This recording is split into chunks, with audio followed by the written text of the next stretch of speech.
નમસ્કાર દર્શક મિત્રો, ન્યૂઝ ગુજરાતમાં આપનું હાર્દિક સ્વાગત છે। હું છું બોની પ્રિન્સ। હવે જોઈએ આજના મુખ્ય સમાચાર। શામળાજી તાલુકાના શામળપુર ગામમાં ઘરકંકાસના મામલે પતિએ પત્નીની કુહાડીના ઘા ઝીકી હત્યા કરી દેતા સમગ્ર પંથકમાં ચકચાર મચી ગઈ હતી। બનાવમાં પુત્ર ફરિયાદી બન્યો છે, જ્યારે પિતા સામે હત્યાનો ગુનો નોંધાયો છે। પ્રભુદાસ વિરજી ગામેતી અને તેમની પત્ની કૈલાશબેન વચ્ચે ઘરકામ બાબતે બોલાચાલી થઈ હતી। દરમિયાન ઉશ્કેરાયેલા પ્રભુદાસે ઘરમાં પડેલી કુહાડીથી પત્નીના માથામાં ઘા ઝીકી દીધો હતો। ગંભીર ઇજાગ્રસ્ત કૈલાશબેન જીવ બચાવવા ઘર નજીક ખુલ્લી જગ્યામાં દોડી ગયા હતા, જ્યાં તેઓ ઢળી પડતા તેમનું મોત નીપજ્યું હતું। પત્નીની હત્યા કર્યા બાદ પતિ મૃતદેહની બાજુમાં બેસી રહ્યો હતો।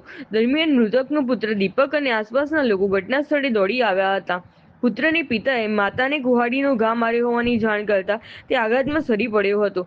લોકોના ટોળા ઉમટી પડતા આરોપી પત્ની ઘટના સ્થળેથી ફરાર થઈ ગયો હતો। બનાવની જાણ થતાં શામળાજી પોલીસ તાત્કાલિક ઘટના સ્થળે પહોંચી હતી।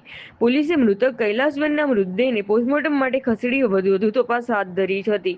આ મામલે મૃતકના પુત્ર દીપક પ્રભુદાસ ગામેતીની ફરિયાદના આધારે પોલીસે પિતા પ્રભુદાસ વિરજી ગામેતી સામે હત્યાનો ગુનો નોંધ્યો હતો। પોલીસે ગણતરીના કલાકોમાં ફરાર આરોપીને ઝડપી પાડી કાયદેસરની કાર્યવાહી હાથ ધરી છે। રિપોર્ટર સંજય ગાંધી, શામળાજી, અરવલ્લી।